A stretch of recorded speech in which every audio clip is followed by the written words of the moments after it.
That was my curse in my 20s. Okay.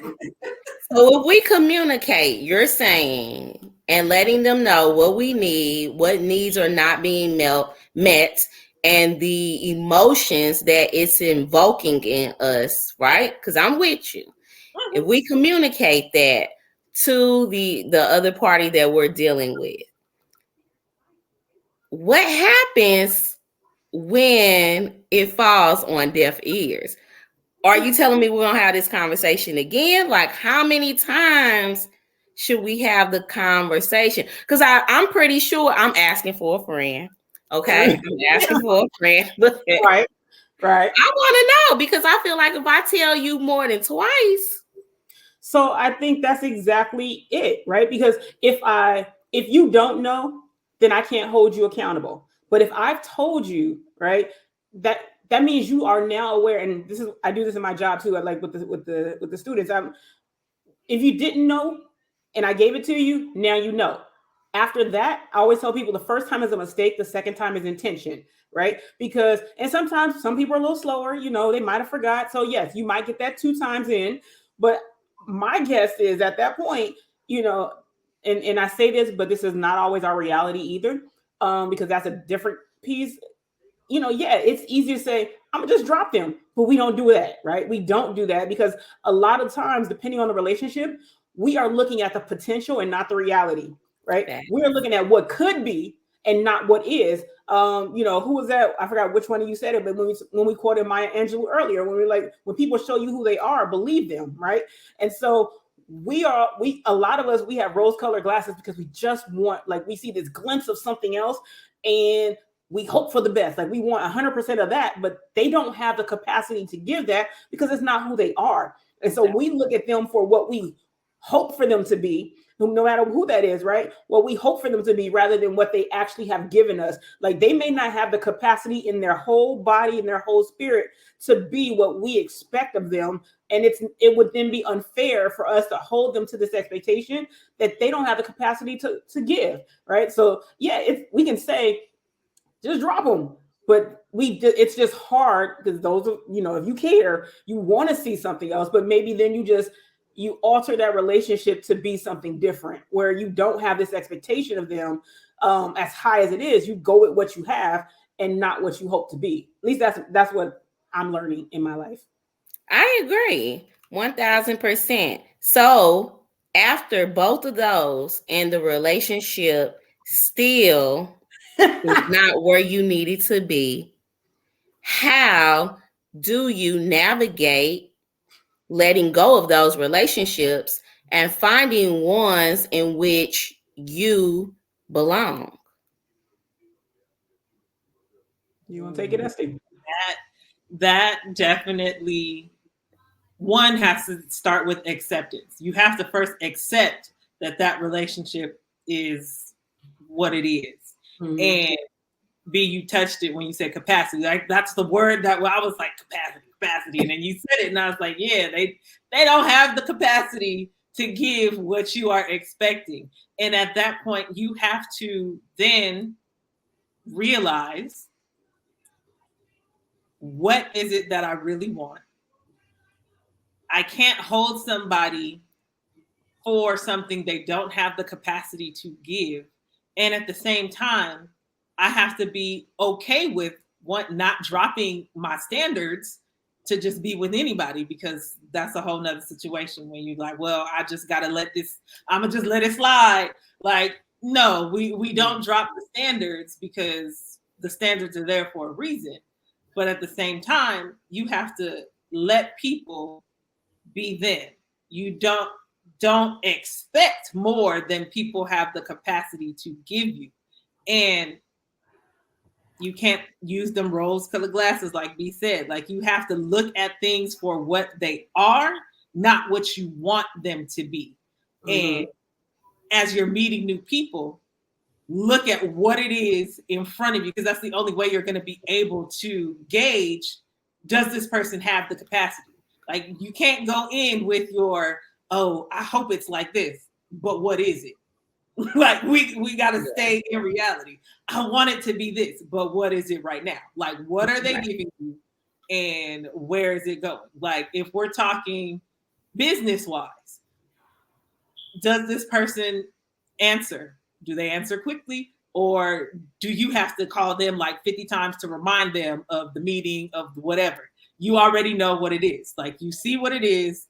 Bam. All right. I already know if I have something that's pressing, that's immediate, you not the person that I'm calling for that, because I'm gonna have to keep reminding you I ain't got time for that.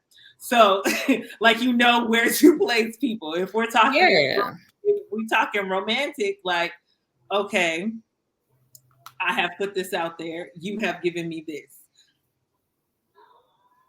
This is what it is. And especially as women, I feel like a lot of times women will put all of their eggs into one basket because it's like not looked at for women to like date multiple people at the same time. But baby, if it ain't no ring on your finger, you need to be exploring and figuring it out. You need to be exploring and figuring it out, because listen, trying to just sit there and wait and hope and see when you could have been making your comparisons, because that's what we do. Like, come on, that's true. That's true. That's true. No comparisons. That's you got true. That's what, that's or else true. you're gonna be looking like, dang, I could have had a better deal over there, but you didn't know because you was too busy just focused on one thing.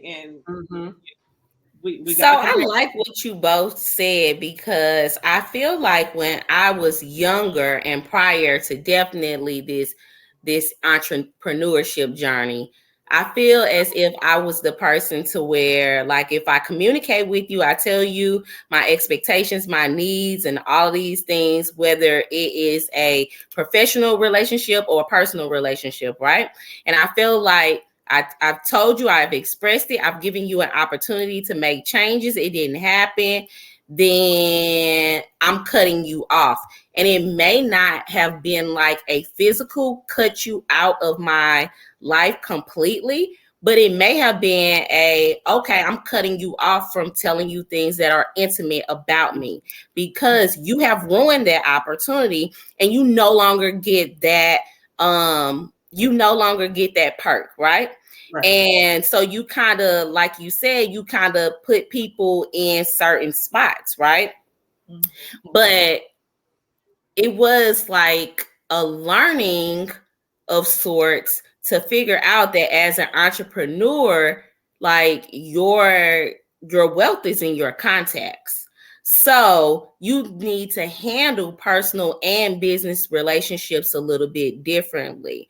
And like you said, Estee, like if I know that you're the person that I need to go to when I'm talking about investments, because this is something that you do, I'm going to call you, and seek out your expertise when it comes to investments. Now, I'm not going to just come to you just for investments only. Of course, we're going to keep this working relationship, but I know that you're my go-to for investments, right? You still nurture the relationships. You pop in from time to time. You check on people because, listen, life's okay. And so sometimes that person couldn't answer, they couldn't respond because something else was going on in their life. We just never know what people are going through. So check in on people from time to time. But if you know it's a certain person who you can rely on for financial advice, that's your person for financial advice. If I know that I can lean on you for support because you are going to support me in the best way you know how, you're my support person. If you are my person who knows marketing and social media, you're my person for that, right? So it's definitely still nurturing those relationships, but understand and accept like what their role will be in your life and what role you will play for them. And I think that as an adult, if we do that, then things will be a little bit more simpler, because you wouldn't put such high expectations on people if their capacity could only give you what they are giving you. So I agree with you both. Yes. And you really spoke on it with that person. Okay, that's another live. a whole nother line. We're gonna get to that. Putting people in the right places is really important, because then you won't have that whole issue of like, you mad at your best friend because your best friend not supporting your business, but your best friend is not your target audience. It's not for them. So like, you can't be mad at stuff when you have the proper expectations for people. I think that. And sometimes, listen, if you want that to be the expectation, then let them know, hey, listen, you my best friend, okay? I'm just starting out with this business and I need your help. I need you to help promote me. Whichever way possible. It's going to be just me and you on this webinar. We're going to act like it's 1,000 people on here. You just got to tell people how you want them to support you, right?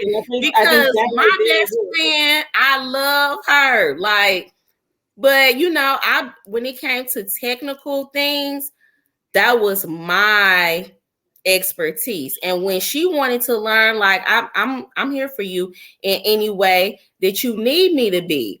But you still gonna be a part of my target audience. You're gonna be there. And I think that goes back to us talking about communication. I think, you know, even if like your best friend is not your target client, you need to tell them what you need from them. So like you said, if it's them on the webinar, or if what they can do is promote it by posting, you know, reposting your stuff on their page, they can do those things, right? You know, they don't have to necessarily be putting money behind it, or, you know, buying up everything, depending on what your business is. But literally their support can look different, again, based on what they can do, not what I'm expecting from you, right? But I don't know what to expect from you, so I need to be able to tell you what I need, and then you'll be able to tell me what you can do. And so I think it goes back to that communication piece, where we can't assume people know what they can do for you. We have to actually let them know. I think you are right about that. So we all have our businesses, and we all have, you know, people who we would like to join our community, or we would like to be a part of their community because what they are doing is real pressing to what we have going on in our businesses. So what does that look like? Like, what do we have going on in which people can join in community with us? So you can see my links on the bottom of the screen. In order to know where you want to go, you have to first know where you are, and you have to know who you are in that moment, and then figure out what do you want to improve on, or some things you want to, you know, maybe not carry it forward anymore. We are going to talk about what self-awareness looks like and its potential for your excellence. What about you guys?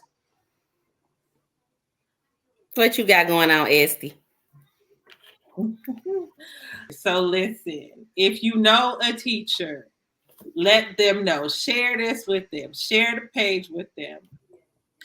So for all my educators, it does not matter if you are not an artist. It does not matter if you do not have an arts background. You can use arts integration to be able to reach your students. And when I say reach your students, we all hear culturally responsive teaching, and we're trying to figure out, how do I implement this? Well, arts integration is a great way to be able to integrate that. So if you want to learn more, if you know a teacher who has, you know, a little classroom management struggle with their kids, send them my way. Let me help them out. So we are embracing cultural responsiveness through arts integration. Follow me on arts.reach.consulting, and we're going to deep dive into how arts integration will help you with that culturally responsive piece, so that you can really make a classroom environment that you and your kids will enjoy. Because it's one thing for the kids to enjoy it, but you as the educator, you got to enjoy showing up. So let's make this space something that you want to go to. Okay? What about you, Alicia? So I am going to be talking to educators as well as school decision leaders who want to improve academic outcomes, increase student engagement, and have all of their students feeling as if they are STEM capable. We are passionate at Sapient Consulting Services about STEM education and getting more representation in STEM fields. And as you can see, Chat GPT AI has taken over. So if you are not talking about all of these new innovative jobs that will be hitting the market fast and hard within the next 5 to 10 years, you need to pull up. It's not enough to just, teach kids the way we've been teaching them in the past. You do have to catch up and get with the times because technology is changing everything that we do. It's changing the jobs that people want to get into, and you want to be at the forefront of that. So you can go to my business page at Sapient CS LLC on Facebook, Instagram, and Twitter. And then on LinkedIn, find me at Alicia Ashford. Please share it with another teacher, hottie. Share it with a school leader, professional. Share it with whoever you feel could benefit, because we are going to get in it. We need to see more diverse people in STEM jobs ASAP. All right, you guys. We hope that you have enjoyed this Sunday sit down with us. All right. See y'all later. Yeah, bye. Bye. Thanks. She said, great job, ladies. Thank you.